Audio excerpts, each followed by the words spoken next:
Moikka, mä oon Vella ja tervetuloa mun videolle. Mähän aloitin tän YouTube-kanavan siis ennen kuin mä lähdin tänne vaihtoon ja en oo sen jälkeen tehnyt yhtäkään videota. Joten ajattelin tehdä tämmösen kuulumisvideon, koska monet on kysynyt, että miten mulla menee, niin tässä nyt vastaus kaikille. Ja otetaan tästä vähän vielä tämmöisiä taustatietoja. Tulin siis syyskuun alussa 23 tänne Italiaan Torinoon vaihtoon ja on täällä Rotarin kautta. Ottakaa hetki, mä näytän teille meidän Rotari-jakun. Tällainen kaunotar mulla on täällä. Tosiaan oon ollut Italiassa jo lokamarras joulu tammihuhti. Mikä vitun tammihuhti? Lokamarras joulu tammihelmi. Oon siis ollut täällä noin 5,5 kuukautta jo. Siis aika kauheeta. Toi on ihan kauheeta sanoa ääneen, koska se tarkoittaa, että mulla on alle puolet jäljellä mun vaihtovuotta. Aika meni ihan liian nopeasti. Mä en tiedä mistä edes aloittaa. Siis mulla on kaikki hyvin. Mun arki rullaa ihan todella hyvin. Voidaan käydä vähän silleen kuukausittain läpi. Mulla on täällä mun päiväkirja, niin mä luuntaan teille vähän täältä. Mitä mä oon kirjoittanut. Ei vitsi, täällä on kuva mun läksiäisistä.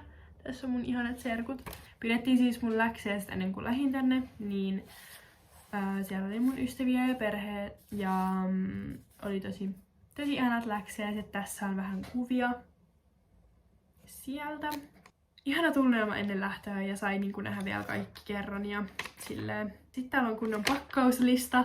Tässä on kuvia mun pakkauksista. Mä oon tämmönen tyyppi, joka suunnittelee kaiken niin kuin monta kuukautta ennen. Ja olin siis tehnyt tämän pakkauslistan varmaan silleen puoli vuotta ennen kuin olin edes lähtenyt tai olin edes lähdössä. Niin tuli kaikki tarpeellinen ja tuli otettu oikeesti niin paljon liikaa, oikeesti mä en kestä. Siis mulla oli niinku 2 matkaloukkuu ja sit mulla oli vielä niinku joku reppu, jotain tällaista. Ja otin siis aivan liikaa. Koska näissä housperheistä kumminkin löytyy niinku suurin osa jutuista. Ja jos et sä löydä, niin sit sä ostat sen täältä. Niinku, ja muutenkin mä otin esimerkiksi vaatteita. Mä otin ihan liikaa. Siis mä otin semmosia vaatteita, mitä mä en ollut Suomessa edes käyttänyt. Ja mä en taju miksi. Anyways, let's move on. Sitten tuli se päivä, 3.9. Ja silloin mulla oli sitten aika lähteä. Mä olin tehnyt siis tätä varten kaikki hienoja valmisteluja. Mä olin hoitanut kaikki viralliset paperijutut ja kaikki tämmöiset valmiiksi. Ja sit mä tein suomipinssejä. Että mä sain vaihdettua noita pinssejä muiden ratarivaihtereiden kanssa.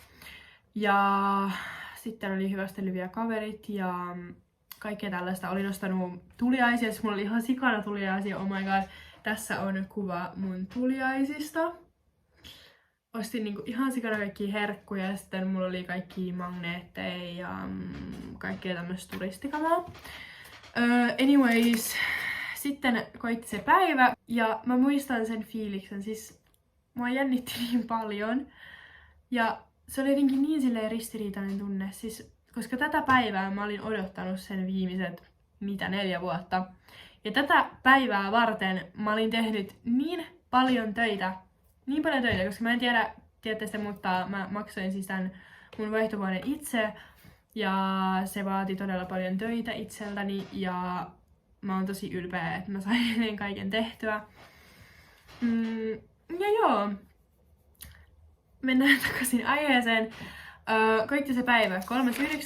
Lähdettiin aamulla yli joskus 8 aikaa Helsinki-Vantaan lentokentälle.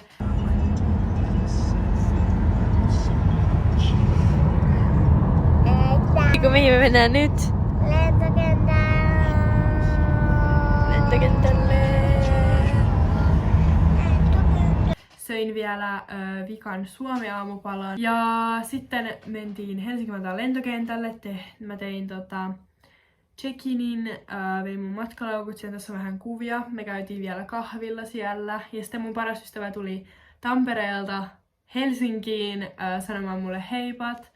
Ja tässä on vähän lähtötunnelmia, vähän kuvia, koska tunnelma oli todella haikea, mutta mä olin samalla niin vitsin onnellinen, että mä pääsin vihdoin pois Suomesta ja mä pääsin vihdoin toteuttamaan mun unelman. Ja joo, sitten mä muistan sen vikan hetken, kun mun piti sanoa heippa ja sitten mä menin sille portin toiselle puolelle tekemään turvatarkastuksen ja etsimään mun porttia. Ja muistan, mun pikkusisko jäi sinne itkemään ja se meinasi lähteä mun perään. Ja mä niinku viimeisen asti koitin etsiä niinku mun perhettä sieltä väkijoukosta. Ja sit kun mä en enää niinku nähnyt niitä, niin mä muistan sen tunteen, että sit mä olin silleen, tässä mä nyt oon, että niinku kaikki on hyvin, että mä pärjään kyllä. Ja se vapauden tunne oli jotain niin mahtavaa, mutta samaan aikaan tietenkin haikea ja surullinen olo, että piti jättää kaikki rakkaat sinne Suomeen. Ja lentomatka meni yllättävän nopeasti, että se oli jotain 3 tuntia vaan, että mä lensin Milanoon. Ja sitten viimeisillä 15 minuutilla, siis mä kävin vessassa vielä ennen kuin me laskeuduttiin. Mä oon tällä hetkellä lentokoneen vessassa. Ja kone laskeutuu ihan kohta, joten mä menen omalle paikalle. Mutta fiilikset on hyvät, mua jännittää niin paljon nähdä se mun host-äiti. Mutta mä oon varma, että hän on ihana. Joten joo. Sitten yhtäkkiä mä bongaan sieltä toisen suomalaisen tytön Melinan. Ja sitten me tajuttiin, että me ollaan molemmat menossa Rotarin nuorisovaihtoon. Ja what? Se oli niin crazy, koska me ei oltu tiedetty, että me ollaan siinä samalla lennolla. Joten se oli niin ihanaa, kun meidän kone laskeutui, niin me etittiin yhdessä meidän laukut ja jännitettiin yhdessä. Ja sitten, ei mä oikeesti kestä tätä hetkeä. Siis tää on vieläkin, mulla tulee kyyneleet silmiin, kun mä mietin sitä. Kun me oltiin löydetty meidän matkalaukut ja mä astuin siitä ovesta ulos, niin mä näen siellä mun host-perheen. Ja mun host-äiti vaan alkoi itkeä, kun se näki mut, ja mä aloin vaan itkeä, kun mä näin ne. Ja sit mä menin halaamaan niitä, ja niillä oli semmonen ihana welcome-kyltti. Mä voin laittaa tähän kuvan. Tämmönen kyltti. Ja siis mä olin jotenkin niin heti siltä ekalta sekunnilta, niin musta tuntui jo, että mä oon tässä perheessä ihan ja en mä tiedä. Mä rakastan sitä mun ekaa host-vetäjätä niin paljon, että wow. Sitten me lähdettiin ajamaan Torinoa kohti Milanosta. Ja en mä tiedä, jotenkin ne ekat viikot oli ihan semmosessa sumussa, että kaikki oli niin uutta, näki joka päivä uusia tyyppejä. Ja oli koko aika silleen kaikkien kielen ympäröimänä ja pää oli ihan dizzy ja en mä tiedä. Sitten mä tulin vähän kipeäksikin siinä ja sitten tuli semmonen lääkärireissu, ei siitä sen enempää. Kaikki tämmösiä eri tekijöitä, mutta oli ihan mahtavat viikot ja host-veli esimerkiksi vei mua näytti mulle Torinoa ja me käytiin jossain nähtävyyksissä. Ja joo, mä en kestä. Nyt mä katson tämän mun päiväkirjaa. Siis mä en oo avannut tätä sen jälkeen näitä sivuja, kun mä oon kirjoittanut ne. Niin ihana nähdä omia fiiliksiä. Näin niin paljon uusia ihmisiä, niin paljon uusia paikkoja ja mä olin vaan niin overwhelmed kaikesta siitä en mä tiedä, rakkaudesta, mitä mun ympärillä oli. Overall kaikki meni niin hyvin. Ja kaikki kiitos siitä mun host-perheelle, koska mä en vois voinut kuvitella parempaa. Niin, koska mä oon Rotarin kautta, mulla on 3 perhettä tämän vuoden aikana. Ja tällä hetkellä mä oon mun tokassa perheessä. Mun ekassa perheessä oli semmonen situation, että mun host-vanhemmat on eronnut, joten mä asuin 10 päivää siellä host-äidin luona ja 5 päivää mun hostisen luona.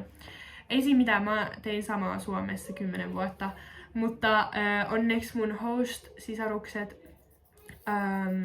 muutti aina sit mun mukana, että mun ei tarvinnut tehdä sitä yksin. Ja joo, tässä mun ekas host-perheessä niin mulla oli 4 host-sisarusta. Se mun host-sisko on mun ikäinen, mutta se on itse Belgiassa nyt vaihdossa. Ja sitten mulla on 07 ja 04 syntyneet veljet. Sitten 1-vuotias pikkusisko. Sitten oli vielä tavallaan 2 puoliveljeä, silleen 08 ja sitten 11-vuotias tyyli. Niin, meitä oli siis aika paljon ja mä niin paljon rakastan sitä mun ekaa host-perhettä, oikeesti mä en kestä. Mä oon niin kiitollinen kaikesta, mitä ne teki mun eteen. Käytiin kivoilla reissuilla Ja joulu vietettiin ton mun host-äidin miesystävän perheen luona. Joulun jälkeen tehtiin meidän vikareissu yhdessä. Käytiin Venetsiassa, mikä oli siis niinku stupenda. Katsokaa näitä kuvia tässä. Siis Venetsia, se on tähän mennessä mun yksi lempikaupungeista ikinä. Siis se on ihan niinku jostain muusta maailmasta.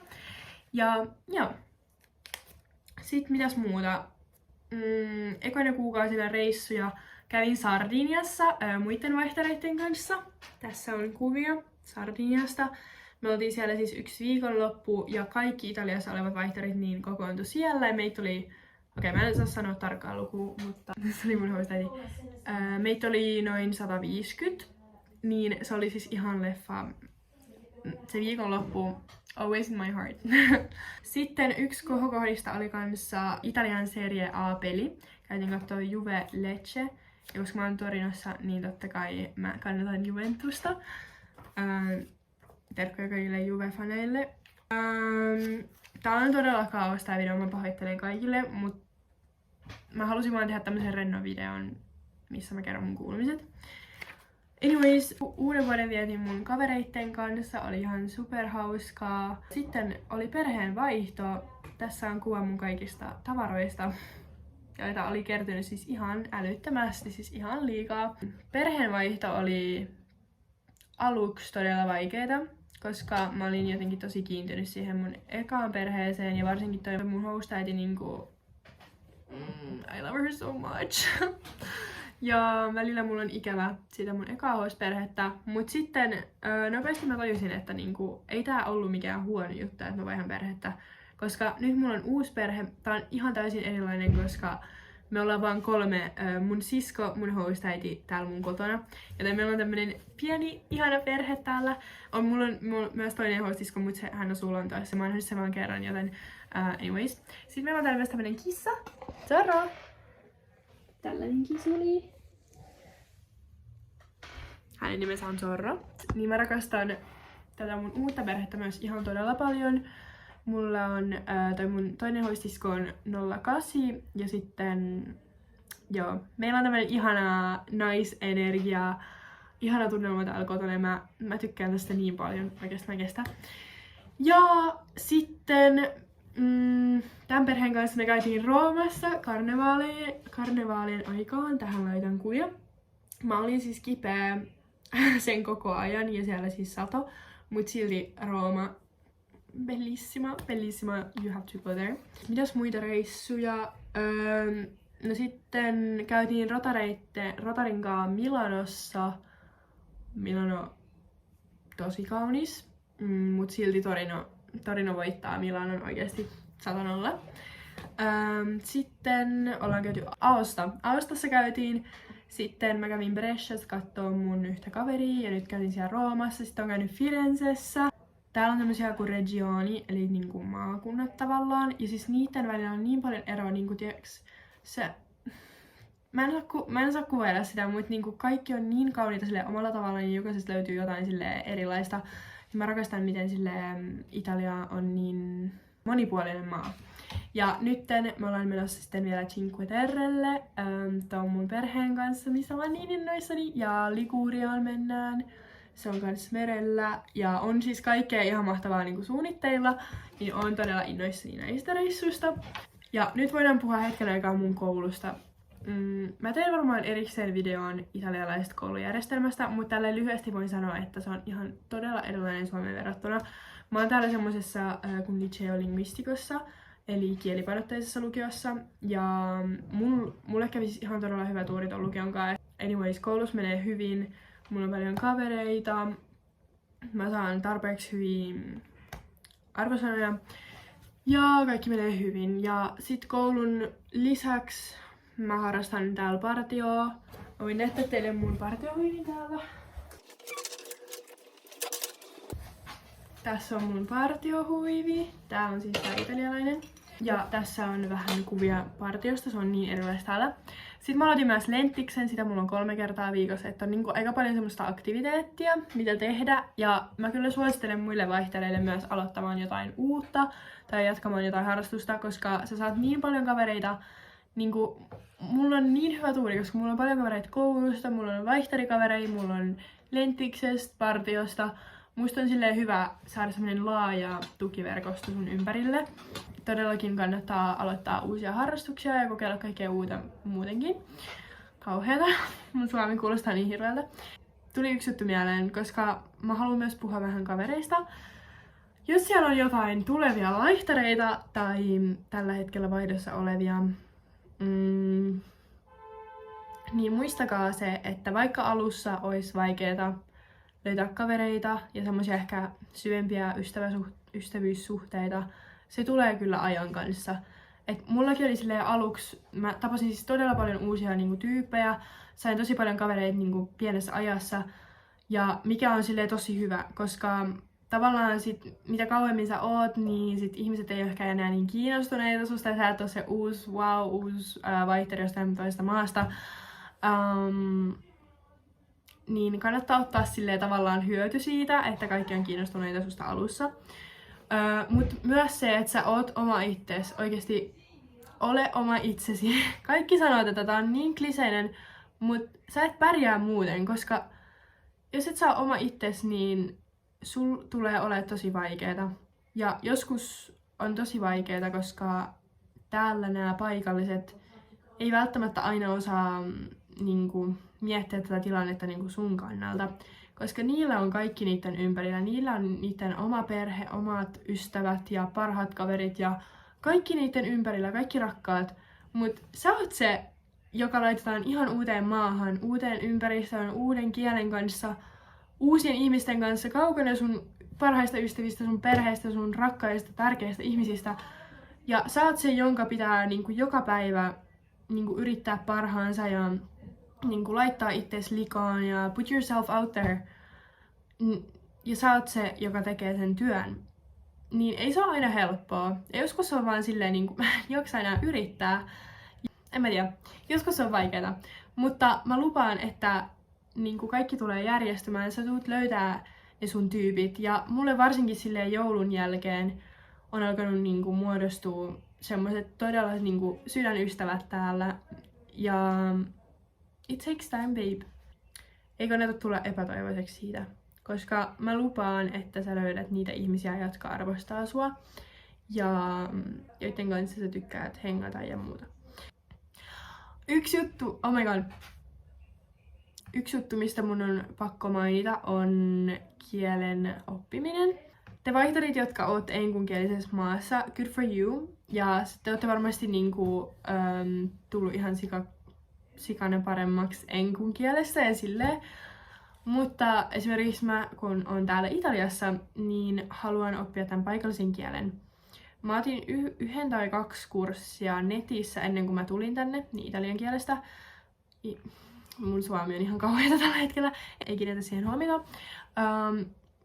Mutta todellisuudessa se, mitä mä osasin, oli niinku ciao, grazie. Niinku moi ja kiitos ja jotain tämmösiä perusjuttuja.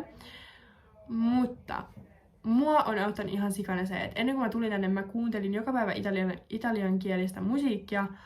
Ja sit kun mä tulin tänne, niin sit mä niinku oikeesti vaan yritin niinku sanoa aina ekaksi italiaksi, mitä mulla on sanottavaa. Ja sit jos ei vaan onnistu, niin enkuksi. Ja varsinkin ekoilla viikolla, älä ole liian ankara itsellensä. Niinku, sulla on muutenkin niin paljon niinku kaikkia muutoksia, tai sun koko elämä muuttuu, niin oo armollinen itsellesi, niin sun ei tarvi olla täydellinen heti alussa. Ja jos susta tuntuu siltä, että sä haluat puhua enkkua vähän väliin, niin se on ihan okei. Että niinku, you're good, okei? Okay? Ja ehkä mulla niinku sen kuukauden jälkeen niinku, mä aloin oikeasti puhumaan. Koitin puhua vaan italiaa. Ja totta kai, jos mä käyn mun koulun italiaksi, niin mä kuulen sitä niinku joka päivä ja hoidan asiat niinku italiaksi ja kaikkea tällaista. Mutta mun mielestä niinku varsinkin sun perheen ja ystävien kanssa on tärkeää niinku koittaa puhua vaan italiaksi. Jossa siis mä oon lipsunut ihan älyttömän paljon, et en mä tietenkään itse ole tätä noudattanut kunnolla tätä sääntöä. Mutta se, että ottaa itsensä niskasta kiinni ja oikeasti yrittää edes ensin niinku sillä sun maan kielellä ja sitten vasta vaihtaa enkuun, niin se on tosi tärkeää. Ja mä teen erillisen videon niinku kielen opiskelusta, niin stay tuned for that. Tällä hetkellä mun kielitaso on ehkä jotain B1. Mä toivon, että mun vaihtovuoden lopussa se on B2 tai jopa C1. Toi on vähän silleen kova tavoite, mutta silleen B2 ainakin mä haluan saavuttaa. Ja sitten kun mä menen takaisin Suomeen, niin mä aion kirjoittaa Italian ylppäreissä. Ja tällä hetkellä musta tuntuu, että mä oon vähän silleen stuck mun Italian progresso. Ei menestys, vaan progress. I don't know, progress kanssa. Mä oon silleen olla armollinen itselleni ja sanoa, että tämmöiset niinku vaiheet on ihan okei, että niinku se silti pysyy sulla ja sulla on vaan suunta ylöspäin, että niinku sä oot ihan, you're fine, että sun ei tarvii niinku stressaa siitä. Ja joo, sellaista. Oon tässä nyt puhunut aika kivasti jo. Ja tästä tuli todella pitkä video, mutta toivottavasti se ei haittaa. Ja sai varmaan semmoisen yleisen kuvan, miten mulla menee. Ja nyt mä koitan tehdä ainakin niinku toisen videon, kuulumisvideon tässä kevään aikana. Ja sit mä teen ainakin yhden videon Torinosta, koska Torino, oh my god, niin underrated kaupunki Italiassa. Joten stay tuned for Torino-video, stay tuned for kielenopiskeluvideo, stay tuned for kuulumisvideoita ja kaikkea tällaista. Nyt mä sanon, että ciao ja nähdään seuraavassa videossa. Terkkuja sinne Suomeen, heippa!